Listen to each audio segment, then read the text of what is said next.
YouTube. Well, today I am at the Golden Spike Park, and for the 153rd anniversary of the driving of the Golden Spike, where the two ends of the Continental Railroad met up. Let's go in, check it out.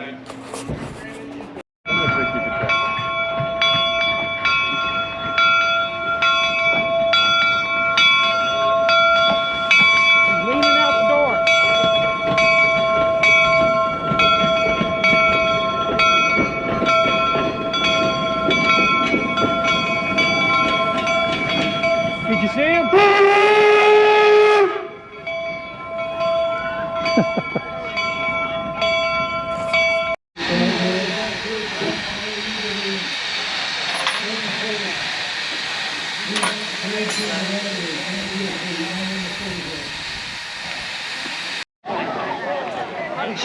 Quite a crowd today, and they're recreating the champagne photo where they met, and I've got a picture, I hope, of those of us in period clothes up there. So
date is May 10th, 1869. The place is Promontory Summit, Utah Territory. An unlikely spot for the culmination of an undertaking that will mark the ending of the Old West and the beginning of the New. But they have come. The famous and the unknown, the wealthy and the poor, the laborer and his boss, the Chinese from the West, and the Irish from the East. With the local community, with the local residents in a strange community.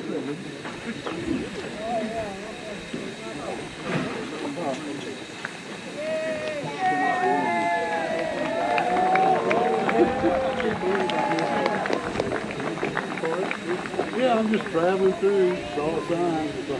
Okay, let's go see it. Today is the official day. What are the odds on that?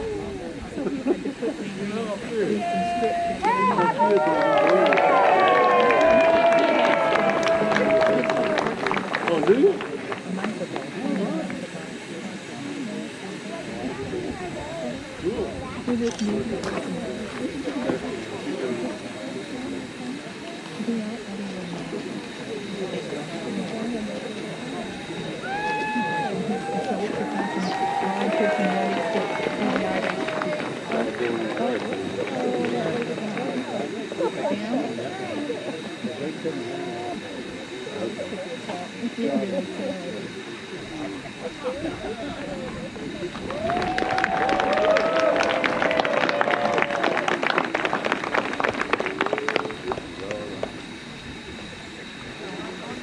The gathering is both festive and anxious, awaiting that moment of miracle when a common railroad spike, driven into an ordinary railroad tie, will link a continent.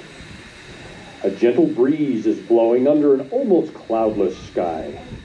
The thermometer on the shaded side of the Central Pacific Telegraph car registers 69 degrees. Above the babble of voices can be heard the soft hissing of the steam locomotives which herald the beginning of a new era. Suddenly, the attention of the crowd is focused on two men, J.H. Strobridge, construction superintendent of the Central Pacific, and his counterpart from the Union Pacific, S.B. Reed, as they carried to its ceremonial position a tie made of highly polished laurel wood and slid it into place. This was a final rung in a ladder of wood and iron which would shortly span a continent.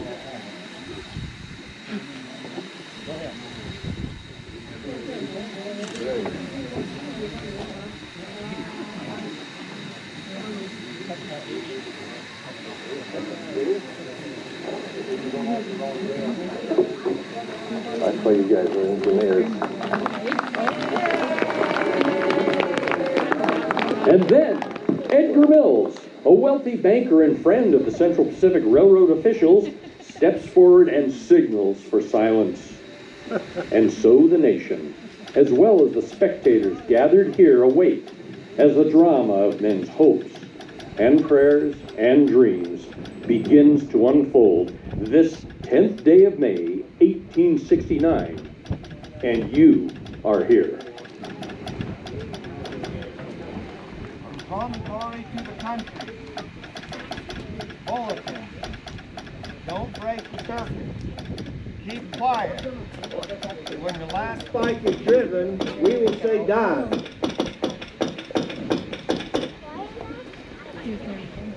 Ladies and gentlemen, on behalf of the officials of both railroads, the Union Pacific and the Central Pacific, I bid you welcome.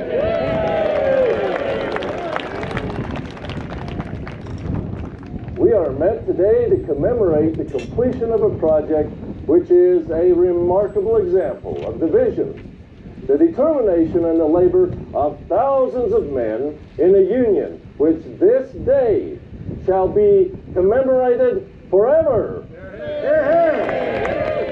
We are assembled here to link the ends of the earth, to join the raw riches of the American West with the finished products of the industrial East.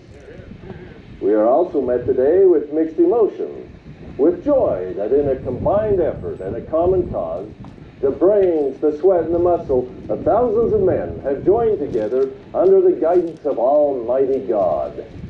But it is with profound sorrow that we remember and pay homage to the hundreds of men who gave their lives that we might stand here at this moment and share one with another this sacred occasion. Among those whose presence we are honored to acknowledge at this time include a number of railroad officials from both lines, in addition to those taking part in the ceremony. We are pleased to have reporters from some of America's great newspapers. From the territory of Utah, among other dignitaries present, is Bishop John Sharp, the railroad bishop, representing Governor Brigham Young. We also have Mayor Lauren Farr of Ogden. The beautifully uniformed band with its new instruments is from the Mormon Church Tent Ward in Salt Lake City. Now, of utmost importance is a telegraph operator who will keep the whole United States informed of these proceedings as they transpire. He is Mr. W.N. Schilling, Western Union operator from the Ogden, Utah office. We are pleased to have representation of the 21st Infantry Band and some of the men of the regiment. They are under the command of Major Milton Cogswell and Lieutenant J.C. Currier of Company K. And now, to unite us in thanks to our Creator, may I introduce a man who has traveled many weary miles to be with us today. He is the Reverend John Todd of Pittsfield, Massachusetts. Reverend Todd. Thank you. From promontory to the country. Bulletin. Hats off, prayers being offered. Our Father in God, and our Father's God, God of creation and God of providence. Thou hast created the heavens and the earth. Thou art also the God of all mercies and blessings. We rejoice that thou hast created the human mind with its powers of invention, its capacity of expansion, and its certain of success. Now we have assembled here this day upon high to this continent, from various sections of this country, to do homage to thy wonderful name, in that thou hast brought this mighty enterprise, combining the commerce of the East and the gold of the West, to so glorious a completion. I think my battery is dying. Highway for the good of thy people. O God, we implore thy blessings upon it and upon thy people everywhere, that peace may flow unto us in gentle streams, and that this mighty enterprise may be unto us as the Atlantic of thy strength and the Pacific of thy love. Through Jesus the Redeemer. Amen.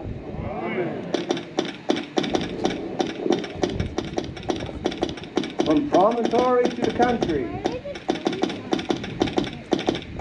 Bulletin. We've got done praying. The spike is about to be presented. Thank you, Reverend Todd.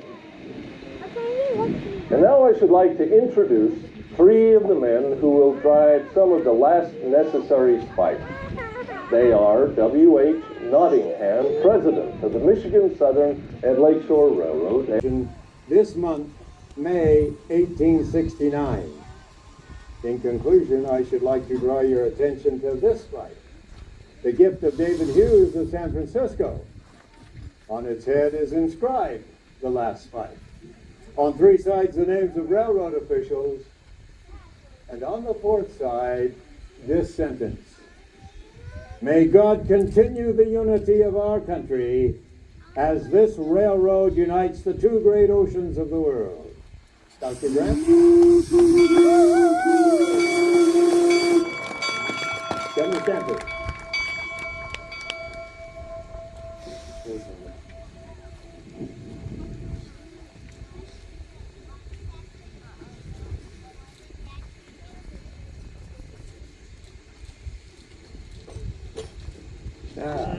Beautiful, beautiful.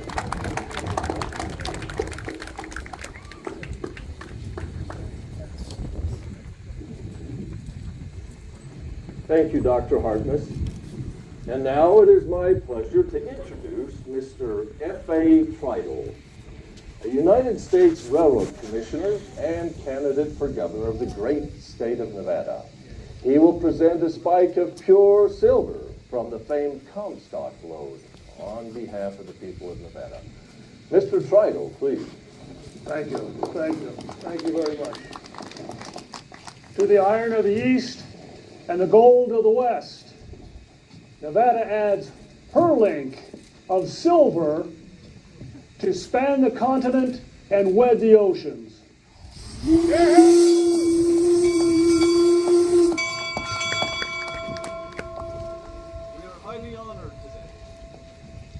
are highly honored today with the presence of the Honorable Anson P.K. Safford, who is en route to Arizona as the newly appointed territorial governor. He was kind enough to delay his journey to his new headquarters in order to make a presentation on behalf of the Arizona Territory. Governor Safford. Ribbed with iron, clad in silver, and crowned with gold, Arizona presents her offering to the enterprise that banded the continent and dictated the pathway to commerce.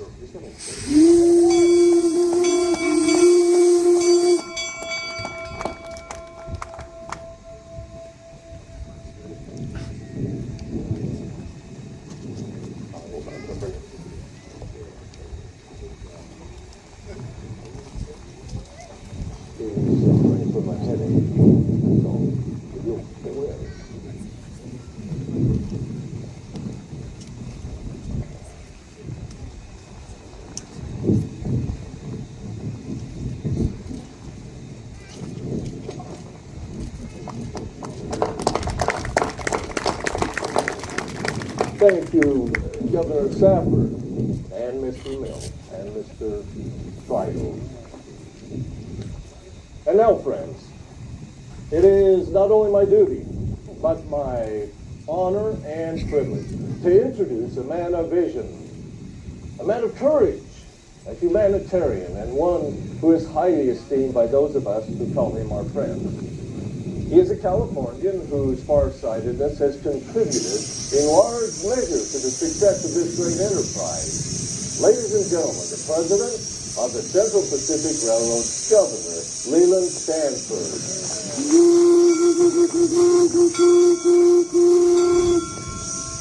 Gentlemen, the Pacific Railroad companies accept with pride and satisfaction these gold and silver tokens of your appreciation of the importance of our enterprise to the material interests of the whole country, north, south, east, and west.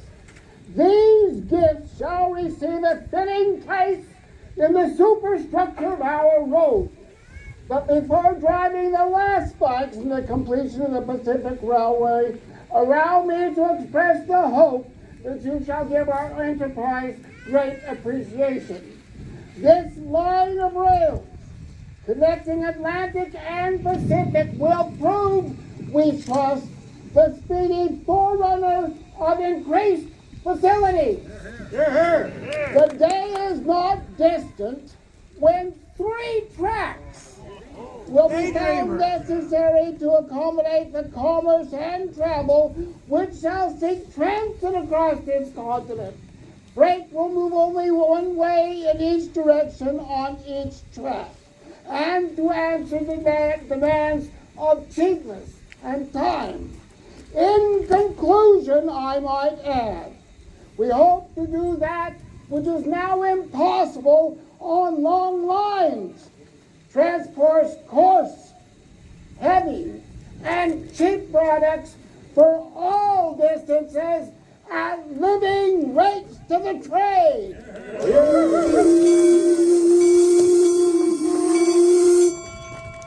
Thank you, Governor Stanford, for your astute and timely remarks.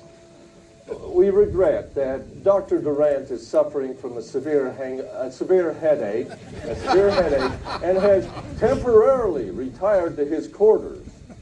In his absence, and in the absence of the President of the Union Pacific Railroad, we have asked General Grenville Dodge, a Great War hero and chief engineer of the Union Pacific Railroad, to represent his railroad with a few remarks. General Dodge. Thank you. Gentlemen, the great senator from Missouri, Thomas Hart Benton, proposed that someday a giant statue of Columbus be placed and erected on the highest peak of the Rocky Mountains, pointing westward, denoting that this is the great route across our continent. Indeed. You have made that promise today a fact. This is the way to India.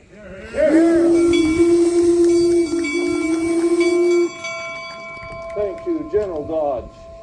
Ladies and gentlemen, that moment which you and the entire nation have been waiting, the driving of the last spike, is at hand. At this point, we wish to commend both railroad companies and their workers for their efficiency and hard work in bringing this monumental undertaking to its successful fruition in a record 6½ years instead of the 12 years allotted to the enterprise.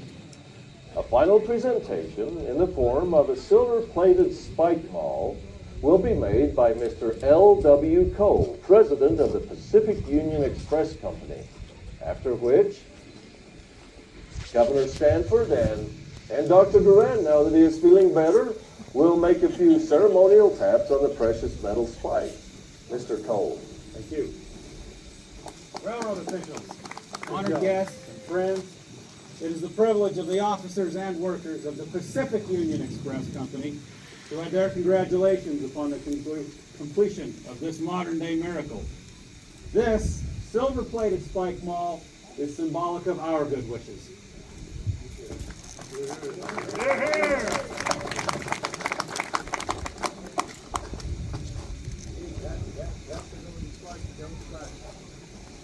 All right, you good?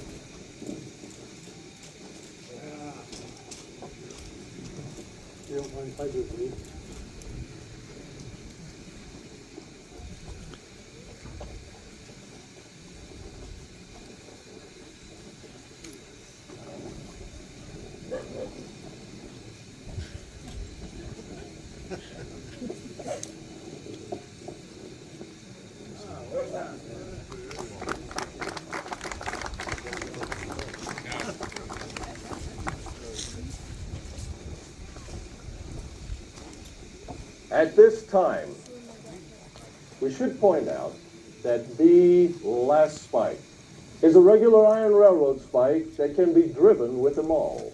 Both the spike and the maul have been wired to the transcontinental telegraph line so that people everywhere can hear the blows as the spike is driven.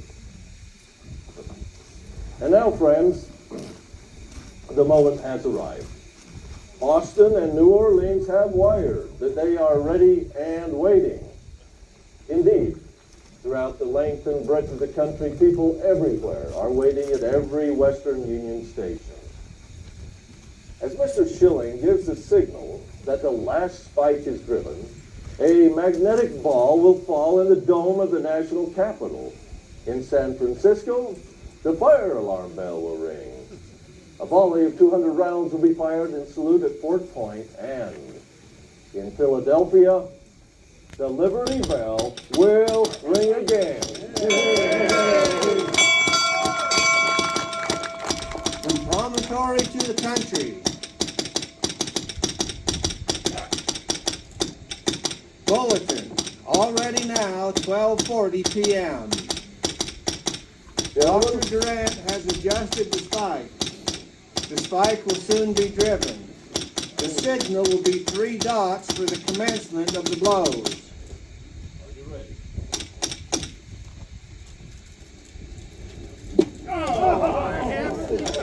It was that far away.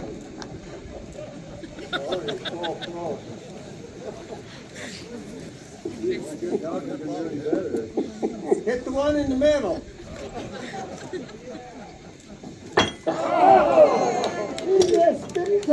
Can we get somebody up here who knows how to build a railroad, for crying out loud? There we go.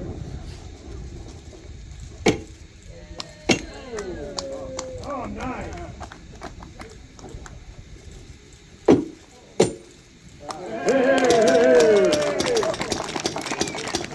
From promontory to the country. Bulletin. D-O-N-E. Done.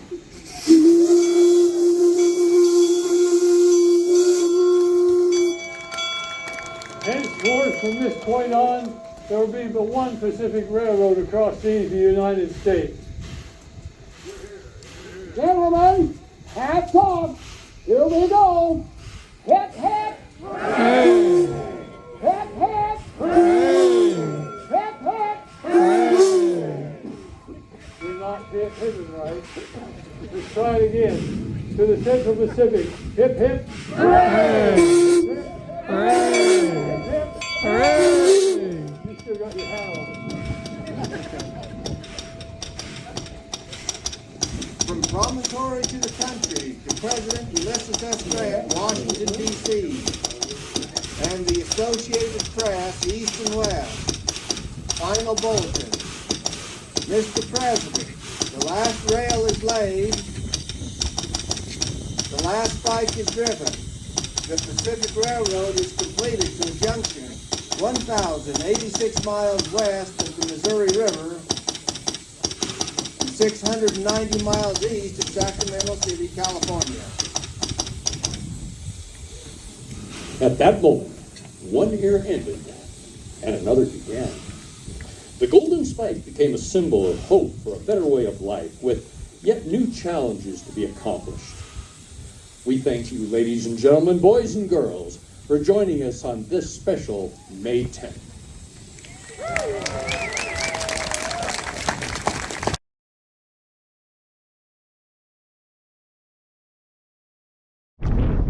So, as you may have noticed, the battery ran out on my GoPro at the Golden Spike, and I had to do the rest on my phone. So I'm not sure. I haven't looked at them yet.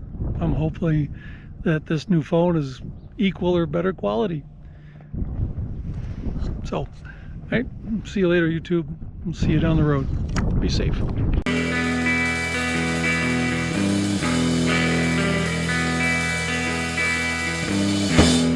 Jumped off the wagon.